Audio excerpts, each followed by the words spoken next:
Assalamualaikum warahmatullahi wabarakatuh. Alhamdulillahirabbil alamin wa bihi nasta'inu ala umuri dunya waddin wassalatu wassalamu ala asyrafil mursalin wa ala alihi wa sahbihi ajma'in amma ba'd. Para pemirsa yang dirahmati oleh Allah, pertama dan yang paling utama, marilah senantiasa kita panjatkan puja puji syukur kehadirat Allah Subhanahu wa taala yang telah melimpahkan rahmatnya dan nikmatnya kepada kita sekalian berupa nikmat iman, nikmat Islam, dan tentu saja nikmat sehat wal afiat. Tanpa izinnya tidak mungkin kita bisa beraktivitas seperti yang para pemirsa lakukan pada hari ini.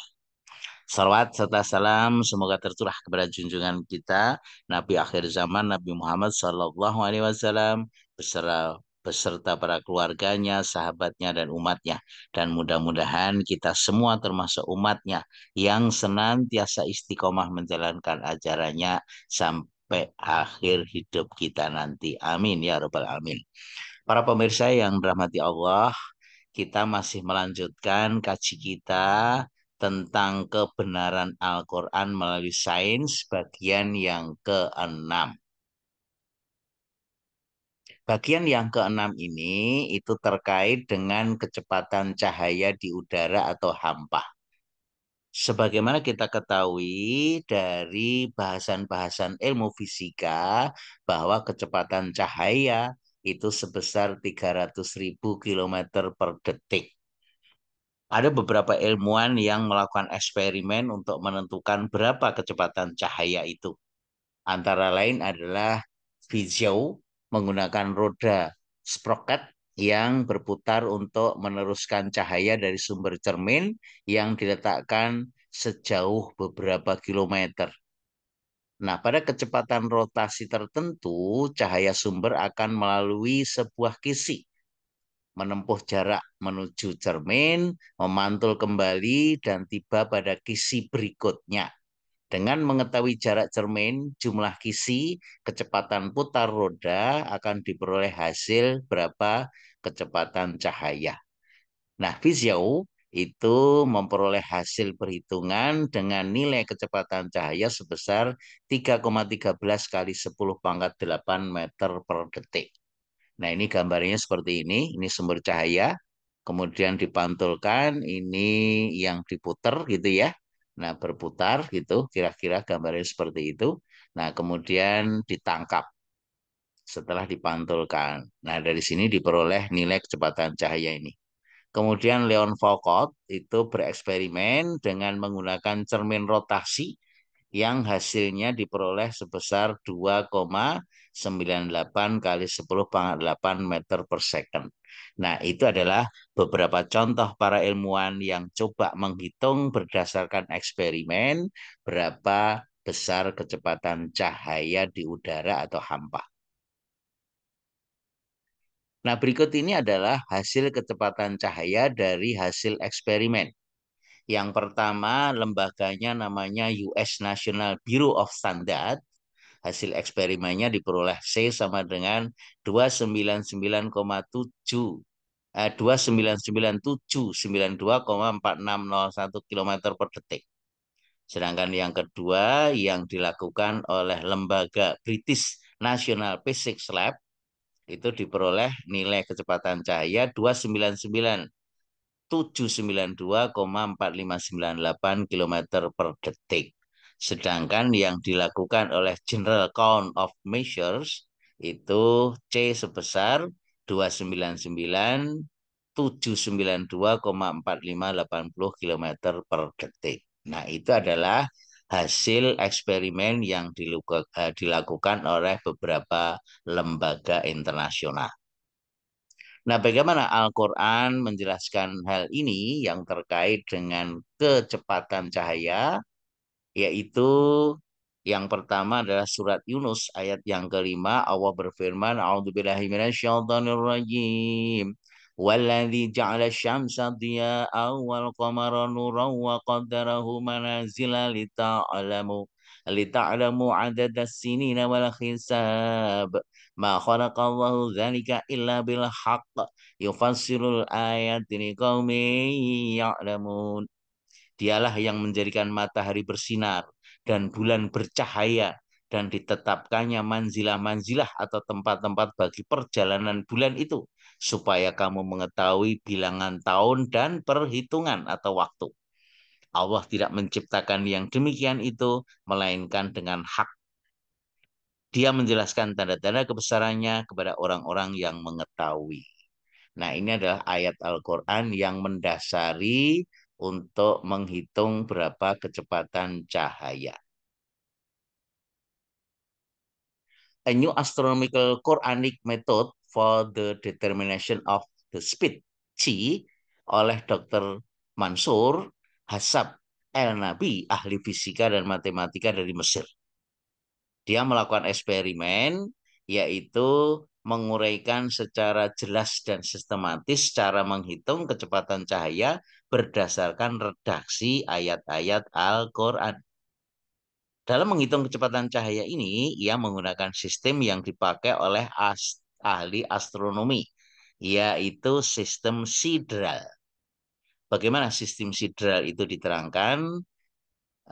Nanti akan kita lihat pada caption selanjutnya, para pemirsa. Kemudian yang kedua, Allah menjelaskan dalam surat Al-Anbiya ayat yang ke-33, A'udzubillahi minasyaitonirrajim. Wa huwallazi khalaqal laila wan nahara wasyamsa wal qamar kullun fi falakin yasbahun. Dan dialah yang telah menciptakan malam dan siang, matahari dan bulan, masing-masing keduanya beredar dalam garis edarnya.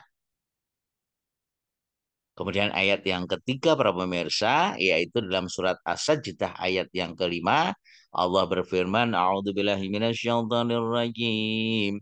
Yudabbirul amra minas sama'i ilal ardi tsumma ya'ruju ilaihi fi yaumil kana miqdaru alfa sanatin mimma ta'udun. Dia mengatur urusan dari langit ke bumi.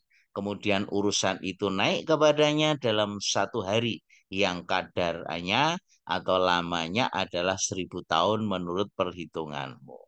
Nah, ini adalah ayat-ayat yang digunakan sebagai dasar oleh Dr. Mansur untuk menghitung berapa kecepatan cahaya. Nah, dari ayat-ayat ini dapat diambil kesimpulan bahwa jarak yang dicapai sang urusan selama satu hari adalah sama dengan jarak yang ditempuh bulan selama 1.000 tahun atau 12.000 bulan. Dalam bukunya, Dr. Mansur menyatakan bahwa sang urusan inilah yang diduga sebagai sesuatu yang berkecepatan cahaya. Nah, ini adalah gambaran para pemirsa matahari kita, kemudian ini bumi kita, kemudian ini bulan. Jadi bulan ini berputar mengelilingi bumi, kemudian serentak bareng-bareng bumi dengan bulan berputar mengelilingi matahari.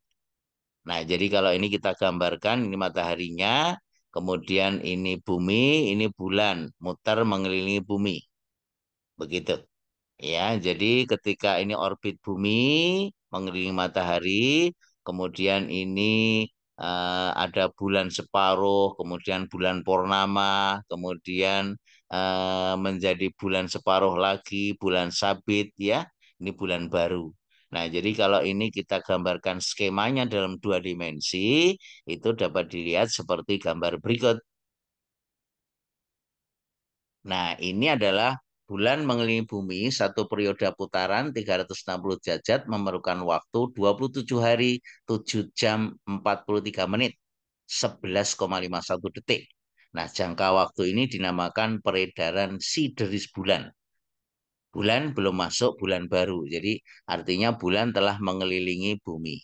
Nah, tapi karena bumi ini juga berputar mengelilingi matahari, maka dikenal dengan sinodis, yaitu artinya bahwa bulan mengelilingi bumi dari posisi segaris antara matahari, bulan, dan bumi itu menjadi segaris kembali. Nah, sehingga waktu yang diperlukan Itu kalau sideris adalah 27,32 hari. Itu bulan mengelilingi bumi. Nah, sedangkan kalau segaris lagi dengan matahari itu perlu 29,53 hari. Ini yang kita kenal dengan waktu peredaran sinodis bulan. Nah, jadi peredaran bulan secara sidis dan sinodis ini yang dipakai sebagai dasar untuk menghitung kecepatan cahaya tadi. Nah, secara singkat dari apa yang dilakukan oleh ilmuwan dari Mesir, yaitu bahwa perhitungan berdasarkan ayat Al-Quran, maka jarak yang ditempuh sama dengan kecepatan kali waktu, C kali T. 12.000 kali L jaraknya. Nah, kemudian C adalah kecepatan sang urusan, yaitu kecepatan cahaya. Kemudian T adalah waktu rotasi bumi, 24 jam kali 3.600 detik. Jadi menjadi 86164,0906 detik. Nah, L adalah jarak yang ditempuh bulan dalam satu edar, V kali T. Nah, kecepatan bulan berevolusi itu V sama dengan 2πr adalah kelilingnya dibagi dengan periodenya. Nah, R jari-jari bulan terhadap bumi itu sejauh atau sebesar 324,264 km. Nah, sedangkan T adalah waktu revolusi bulan itu sebesar 655,71986 jam sehingga diperoleh kecepatan V-nya itu sama dengan 3682,07 km per jam. Nah, ini ternyata dari hasil yang diperoleh dalam perhitungan ini persis sama dengan hasil yang diperoleh oleh NASA, para pemirsa sekalian. Nah, jadi perhitungan berdasarkan Al-Quran itu Einstein mengusulkan agar faktor gravitasi matahari dieliminir untuk mendapatkan hasil yang lebih eksak. Gravitasi matahari membuat bumi berputar sebesar A sama dengan TM per TE kali 360 derajat. Nah, kemudian TM adalah waktu edar bulan sebesar 27,321661 hari, sedangkan TE adalah waktu edar bumi yaitu sebesar 365,25636 hari dan diperoleh A sebesar 26,928848 derajat. Jika dieliminasikan diperoleh kecepatan eksak bulan itu sebesar VE sama dengan V cos A. Jadi L sama dengan VE kali T, di mana T adalah waktu edar bulan 27,321661 hari atau 655,71986 jam. Jadi L sama dengan 3682,07 kali cos 26,92848 derajat kali 655,71986 diperoleh hasil 215,112,652,57 kilometer. Nah, kemudian dari persamaan satu ini diperoleh bahwa C kali T sama dengan 12.000 kali L, maka nilai kecepatan cahaya itu menjadi 12.000 kali hasil perhitungan sebelumnya ini tadi, yaitu 215, 26, 12,336257 kilometer dibagi dengan 86164,0906 detik. Nah, sehingga diperoleh nilai C ketepatan cahaya di udara itu sebesar 299,792,4998 kilometer per detik. Demikian para pemirsa gambaran yang dilakukan oleh Dr. Misous. Nah, kemudian kembali kepada hasil eksperimen dan ditetapkan oleh lembaga internasional, kemudian dibandingkan dengan hasil perhitungan Dr. Mansur Hasab El Nabi, yaitu ternyata hasil yang diperoleh C-nya adalah 299.792,4998 km per detik. Nah, jadi ini tidak beda jauh dengan lembaga-lembaga internasional yang telah menetapkan nilai kecepatan cahaya di udara. Nah, sedangkan Dr. Mansur Hassab itu menghitung berdasarkan redaksi dari ayat-ayat Al-Quran. Nah, jadi kesimpulannya bahwa Al-Quran sebenarnya juga telah menjelaskan hal ini yang dibuktikan sama dengan apa yang dilakukan oleh lembaga internasional. Demikian para pemirsa, mudah-mudahan ini menambah keyakinan kita bahwa Al-Quran itu datang dari Allah yang menjelaskan segala sesuatu, semuanya sudah ada di dalam Al-Quran. Dengan perkembangan ilmu pengetahuan dan teknologi terkini maupun yang akan datang, maka hasilnya selalu sama. Demikian eh, pembahasan tentang kebenaran Al-Quran melalui sains bagian yang ke-6. Mudah-mudahan bisa menambah wawasan kita dan menambah keimanan kita terkait dengan kebenaran Al-Quran. Kita tutup kaji kita dengan membaca subhanakallahumma wa bihamdika asyhadu an la ilaha illa anta astaghfiruka wa atubu ilaik. Billahi taufik wal hidayah. Assalamualaikum warahmatullahi wabarakatuh.